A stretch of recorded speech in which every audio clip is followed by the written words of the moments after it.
Salut à tous, j'espère que vous allez bien. On se retrouve aujourd'hui pour une vidéo alimentation et cheveux. Tout ce que j'ai pu apprendre sur l'alimentation, comment ça peut avoir un impact sur nos cheveux, la pousse de cheveux, la santé de nos cheveux et ce qui est important à prendre en compte. Et en fait, je vais aujourd'hui vous parler des aliments qu'il faut prendre en compte lorsque vous voulez plus ou moins adapter votre alimentation pour prendre soin de vos cheveux. Et c'est ce que j'ai fait durant les quelques mois, en fait non, ça fait déjà depuis le début d'année que je fais ça et je peux enfin aujourd'hui vous donner vraiment des exemples d'aliments qui sont bons pour la santé et la pousse de la santé, la pousse et la force de vos cheveux. Et voilà, donc ne m'en voulez pas si après de cette vidéo vous avez envie de vous inscrire sur Tastemade et de tester toutes les recettes healthy qu'ils font, c'est pas de ma faute, je l'ai fait moi aussi.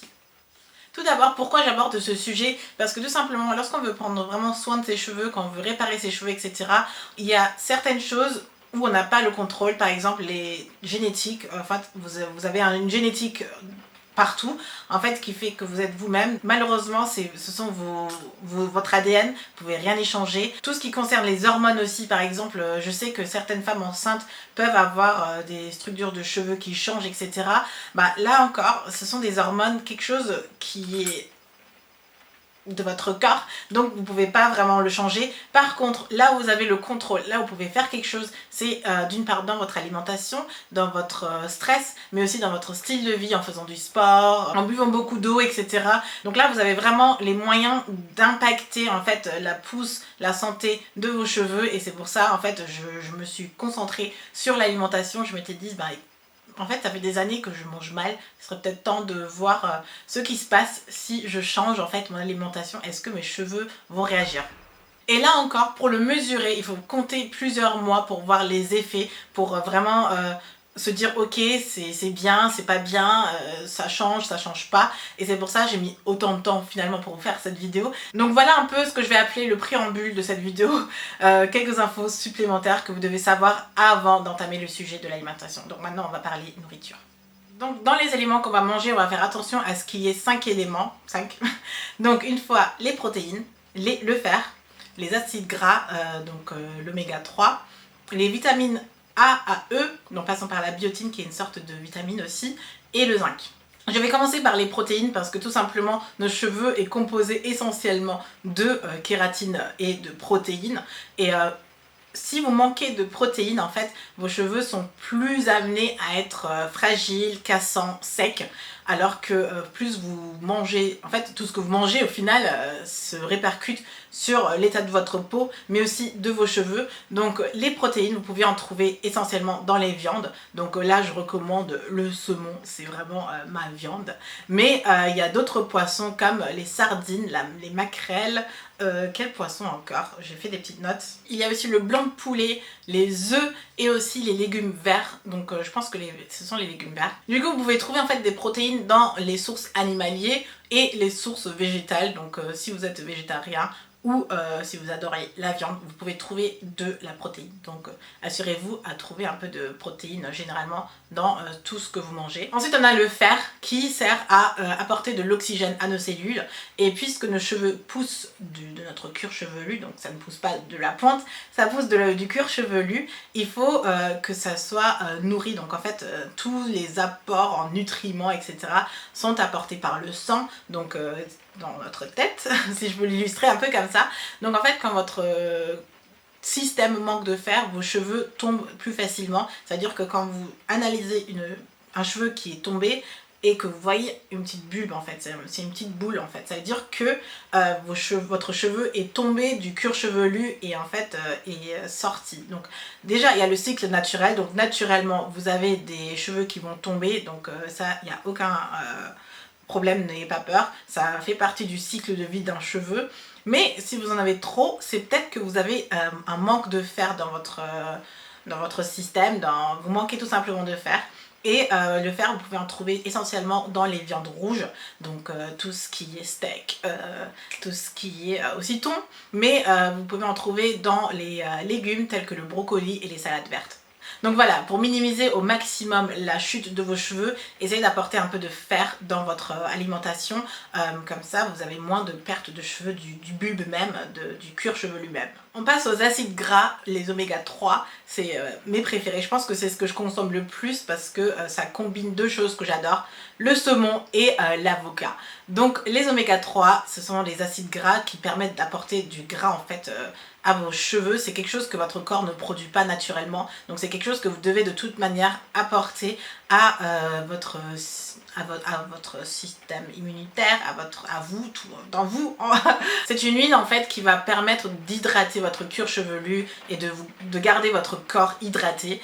Et vous pouvez trouver non seulement dans l'avocat ou le saumon, il y a bien sûr aussi les noix, mais c'est les meilleurs dans ce domaine-là. Et je sais qu'avant, je ne mangeais pas de noix du tout, et pourtant c'est le meilleur moyen d'apporter de l'oméga 3 et des acides gras dans votre alimentation. Si vous n'aimez pas manger des noix, vous pouvez utiliser l'huile aux noix, donc walnut oil, je ne sais pas comment on dit en français. Et il y a aussi les maquerelles, un poisson qui est très bon aussi si vous n'avez pas le saumon. Et bien sûr aussi en automne, hiver, il y a les petites soupes au potiron qui apportent énormément aussi d'oméga 3. Voilà un peu des exemples de nutriments que vous pouvez apporter, parce que c'est vraiment les oméga 3, les acides gras, c'est quelque chose que vous devez incorporer dans vous pour pouvoir en bénéficier des avantages, parce que votre corps ne le produit pas naturellement du tout. On arrive maintenant aux vitamines, et le plus simple moyen de vous expliquer à quoi servent les vitamines tout simplement, c'est penser au mot vitamine. Quand vous pensez aux vitamines, vous pensez à booster, à protection, à système immunitaire renforcé. En gros, les vitamines servent essentiellement à protéger vos cheveux. Je sais que la vitamine A est une sorte de... C'est comme l'oméga 3, les acides gras, ça apporte du gras, du sébum en fait. La vitamine E permet aussi de protéger du soleil. Et on sait tous par exemple que les vitamines C, c'est parfait, c'est un des meilleurs antioxydants. Donc vous pouvez trouver ça dans les patates douces, dans les blueberries, dans les fraises, dans la papaye. Qu'est-ce qu'il y a encore? Il y a énormément de fruits. Les kiwis, les oranges, le citron, bref. Pas mal de choses, et ça permet en plus de booster le collagène, donc même pour votre peau c'est plutôt pas mal. Il y a énormément d'explications sur les vitamines, mais j'ai essayé de trouver quelque chose de simple parce que quand moi-même j'ai fait ces recherches, je trouvais que ça m'a beaucoup embrouillé et j'allais un peu dans tous les sens. Donc pensez les vitamines comme le booster de vos cheveux, et vous pouvez trouver des vitamines partout. Et ce qui est le plus simple aussi de faire, c'est de mélanger les fruits et les légumes et de mélanger les couleurs. Plus vous avez des légumes et plus vous avez des fruits de différentes couleurs, plus vous apportez différentes vitamines à vos cheveux, à votre alimentation, à votre corps, à votre visage, etc. Donc à ce moment-là, c'est carte blanche, vous pouvez utiliser toutes les couleurs de fruits que vous voulez. Voilà, donc là c'est simple, on mélange tout pour booster au maximum et protéger au maximum nos cheveux. Et enfin, le zinc, qui est là pour protéger votre cuir chevelu, mais aussi pour aider votre système immunitaire à être sain et avoir une bonne régénération cellulaire. La régénération cellulaire, voilà, pour favoriser le système de régénération cellulaire. Le zinc, vous pouvez en trouver dans du bœuf, dans l'œuf aussi, vous pouvez en trouver dans les lentilles et aussi dans les céréales, donc céréales pour manger ou encore le pain complet, etc.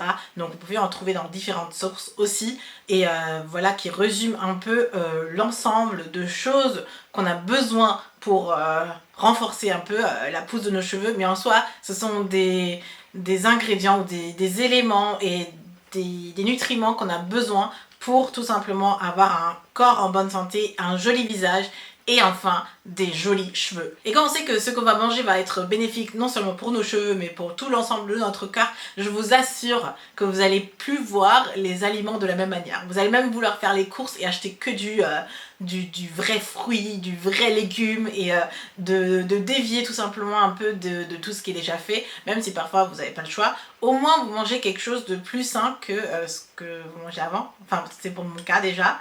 Et j'espère vraiment que cette vidéo vous aura plu. Si c'est le cas, n'hésitez pas à me donner un thumbs up, et surtout si vous voulez des idées de recettes, je pense à vous faire peut-être des idées de recettes, parce que là je vous donne les éléments pour pouvoir changer ou incorporer, améliorer votre alimentation. Mais si vous voulez quelques idées de recettes, n'hésitez pas à me donner un thumbs up, comme ça je le sais, ou dites-moi le dans les commentaires, comme ça je le sais aussi. Et j'espère vraiment que cette vidéo vous aura plu et que ça a pu vous aider et que l'attente valait la peine. Donc je vous dis à très bientôt, je vous fais plein de bisous, prenez soin de vous et à très vite. Bye.